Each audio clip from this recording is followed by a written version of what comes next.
did the first Q&A, and I just didn't bring chairs to the stage, so it looked very weird. So we have just a few questions for you, just 5 questions, 6 questions, I think. So the first question is, was the music of Piazzolla something you were interested in before or after you started music studies? And the second part to that is, can you talk more about the influence of Piazzolla in your music? Well, actually I was familiar with the music of Piazzolla, I think around when I was 19, so it was, after I, was, already interested in music.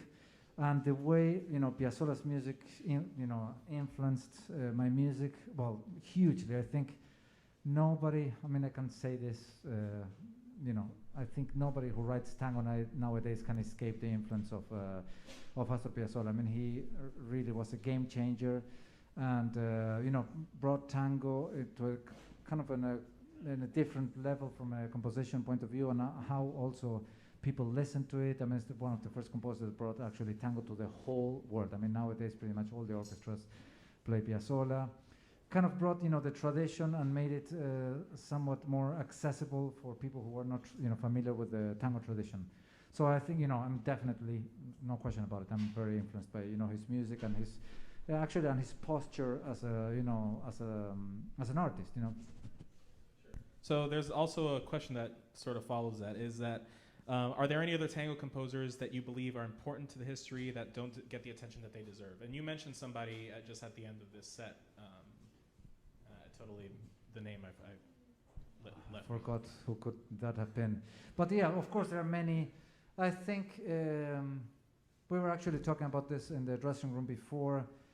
And Horacio Salgan is, for example, a pianist and tango, band leader and composer, who is really exceptional. It's just excellent. He didn't have the global appeal that Piazzolla had, but the quality is astonishing.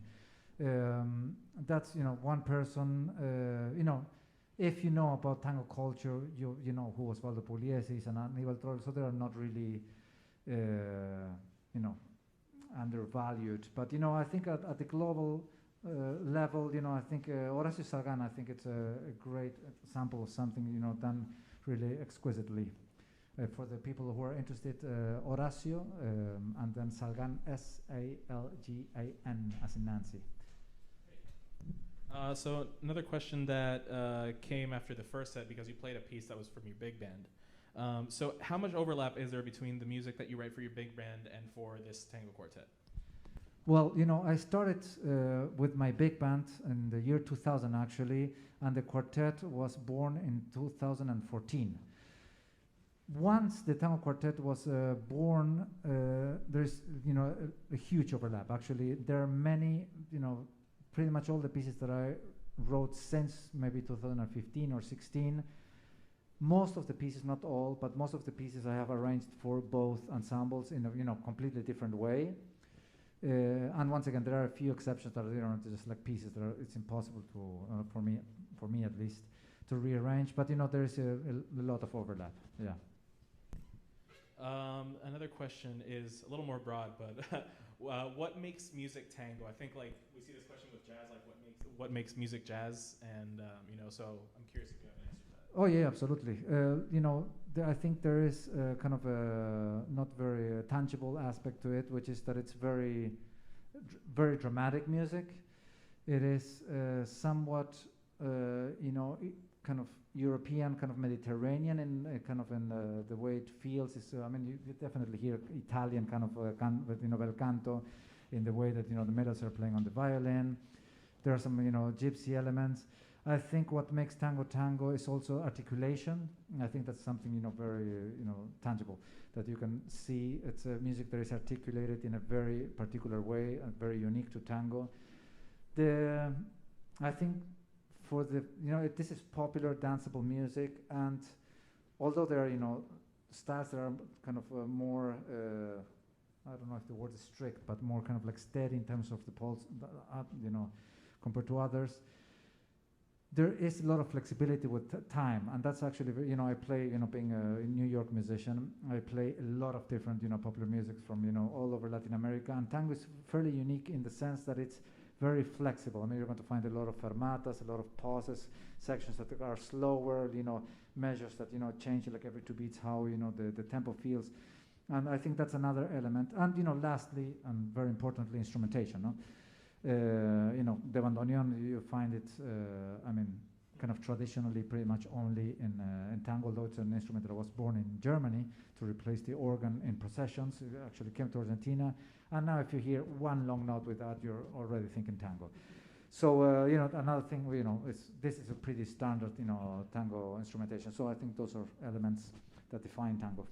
Okay, so I have, 2 more questions for you. So, do you often write music that focuses on sound effects like what Nick showed us, or do you add that as an arrangement thought at the end? No, actually, it is very much part of the language. So it's not something that I'm focusing on writing effects for the violin or adding them at the end, kind of like some sprinkles on top. And this is part of the, when I'm writing, I'm thinking, okay, here might be a good moment, for the violin to do some percussion effects.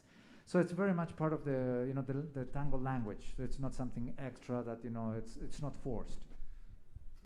And the last question is, how has the quarantine affected your creativity? And I guess I can follow up that myself with, if there's something you're working on, you can promote it. Yeah. Yeah. Well, as I mentioned before, I used to spend all the time complaining that I had no time, to practice and to compose. And, I've written, a lot of music during the quarantine. And also, to be quite honest, I've been productive. But I also, have taken a break. Being a New York musician, I think all the musicians out there can relate. It's 24/7, 365 days a week. So for the first time in 20 years, actually, I had the feeling that I had some time off, which I enjoyed. With some more, family time, some reading, more exercise. But I've been, I'm kind of. More or less, I'm always composing. So not, now I still continue writing, and I love, trying the pieces with the guys and learning. Each of them tell me what can be improved in their own parts, how to write better for bandoneon or violin or piano. So it's a beautiful kind of process that I'm always, involved with. Sure. So is there anything that you're working on that you would like to talk about, or? No, I'm nothing in particular at this point. Once again, I'm always composing, and I'm of course thinking about the next album. But it's just kind of a long process. There's nothing, in particular. Cool. Well, I think that's all the questions. So thank you very much. As I said earlier, this is some beautiful stuff that you're working on with this group, and it's a pleasure to have you guys here. If you guys want to support Pedro, you can find his records online. Are they on Bandcamp or Amazon maybe or something? Probably, yes. Just Google it. He has a website, which is pedrogiraudo.com. Exactly. So I'm sure you can find it there.